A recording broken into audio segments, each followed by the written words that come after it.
very important force. They must have a vote that I can do it, we can do it, India can do it. The Missile Man of India has had a very interesting and inspiring story to tell through his struggles in life. Stories that will inspire minds for generations to come. 1979, my mission is to put the satellite in the orbit. T-minus 40 seconds, computer put a hold, don't launch it. I am the mission director, I have to take decision. Instead of putting the satellite in the orbit, it put in the Bay of Bengal. First time I experienced my failure. How do you manage the failure? Success I can manage. What Satish Dhawan said, Chairman, dear friends, we have failed today. But next year, July 18th, 1980, when he succeeded, Professor Dhawan said, you go and conduct the press conference. It means when the failure occurred, the leader took it up. When the success came, he used his team. Where there is righteousness in the heart, there is beauty in the character. When there is beauty in the character, there is harmony in the home. When there is harmony in the home, there is an order in the nation. When there is order in the nation, there is peace in the world.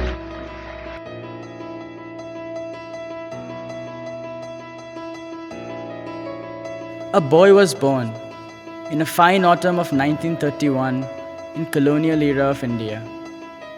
15th October 1931 to be more precise, in Rameshwaram, Tamil Nadu.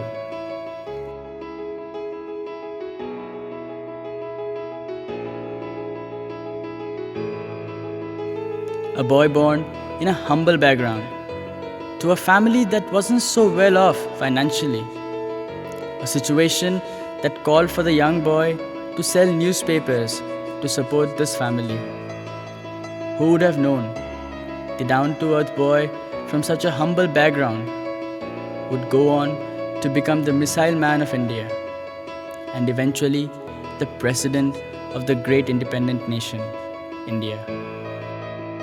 No one but him alone, because he had the power within him, the power to believe in himself, the power to dream and dream big, to dream the impossible and yet achieve it. He is the 11th President of India, or more popularly known as the People's President, Dr. APJ Abdul Kalam. Dr. Kalam, despite all adversities in his life, despite all the struggles he had to face, never gave up on life. He attended St. Joseph's College at Tiruchirappalli and later went on to study aerospace engineering in Madras Institute of Technology. After graduating, he joined Hindustan Aeronautics Limited, HAL, as a trainee. He later went on to join DRDO as the chief scientist at Aeronautical Development Establishment. Young Kalam had this dream of flying a jet for the Indian Air Force. A dream that was shattered to ground when he could not make it to the final list. Despite the failure, he did not lose hope and continued to design aircrafts for the Indian Air Force. Interestingly, he did realize his dream of flying a jet for the Indian Air Force when he flew a jet during his presidency, a dream that he realized at last. However, the profile didn't appeal Kalam much, who shifted to Indian Space Research Organization, where he was the project director of India's indigenous satellite launch vehicle. His years at ISRO were the most crucial ones, as they left a lasting impact on him. Kalam led many projects which turned out to be huge successes, but he has had to face failures in the satellite program as well. Finally, I took a decision. I bypassed the computer, I launched the system. Okay, I launched the system. This fellow went. First stage worked is a 4-stage rocket, and second stage got mad. It went to spin. Instead of putting the satellite in the orbit, it put in the Bay of Bengal. 1979, it was a failure. Next year, here only interesting happened. Next year, July 18th, 1980, when he succeeded, In the 70s, with the support of the then Prime Minister Indira Gandhi, he participated in many classified projects despite the Union Cabinet's disapproval, namely Project Devil and Project Valiant, which sought to develop ballistic missiles. The biggest milestone of Indian space program was when he locally built Rohini 1 that was launched into space using a SLV rocket. This led to advanced missile program funding from the government. He played a pivotal role in developing missiles under the mission Agni and Prithvi.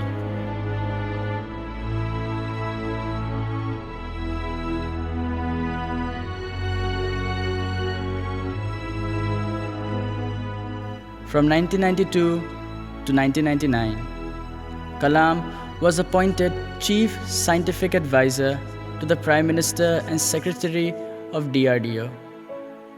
It was this time that Kalam served as the project coordinator for Pokhran 2 nuclear test, after which he was fondly called as the Missile Man of India, making India a nuclear-armed nation. DRDO and DAE have effectively and efficiently coordinated and integrated their respective technological strength in the national mission to confront the country with the capability to vacate the nuclear threats. Kalam succeeded K.R. Narayan as the 11th President of India from 2002 to 2007. Dr. Kalam has been an influential figure in the Indian social forum, a guiding light to young Indian minds. He has authored numerous influential and inspirational books. Amongst all his books, India 2020 was the widely read and appreciated one. It forecasted an action plan which advocated India turning into a knowledge superpower and as one of the developed nations by 2020.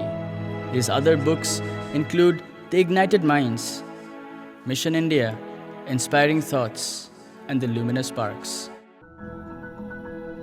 In 2011, he launched his mission for the youth of the nation called What Can I Give movement.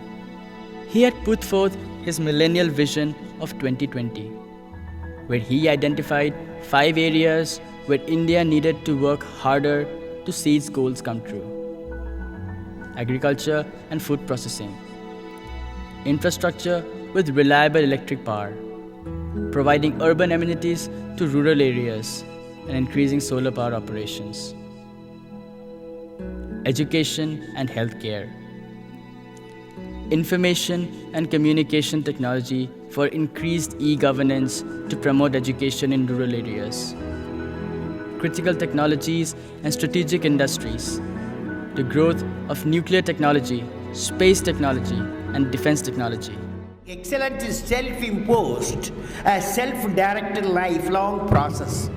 Excellence is not by accident.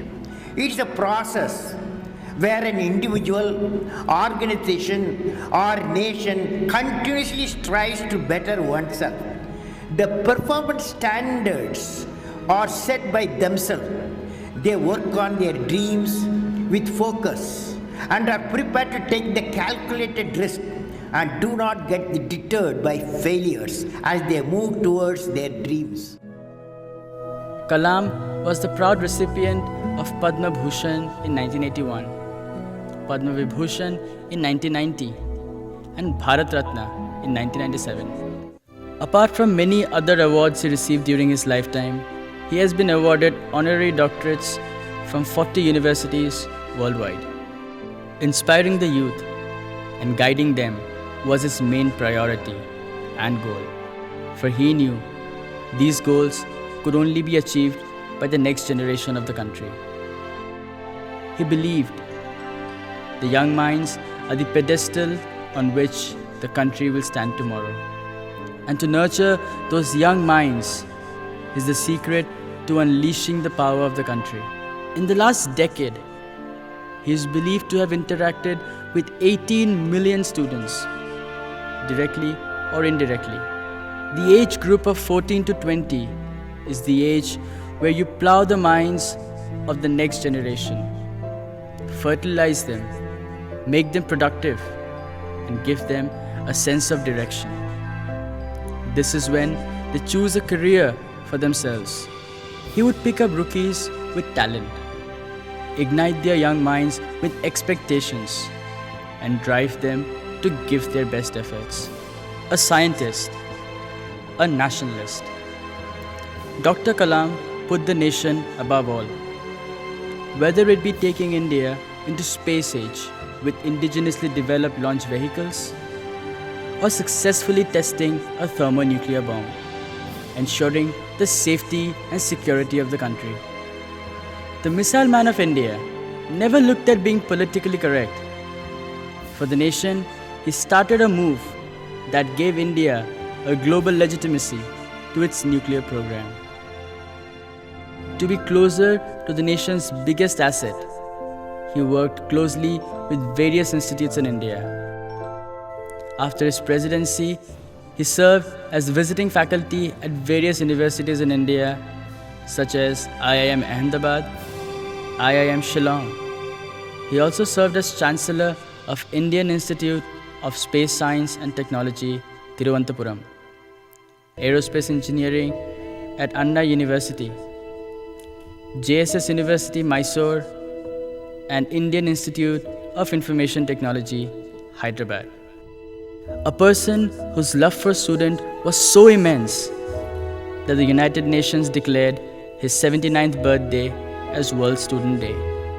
He breathed last on 27 July 2015 while delivering a lecture at IIM Shillong, doing something he always loved most, talking to students.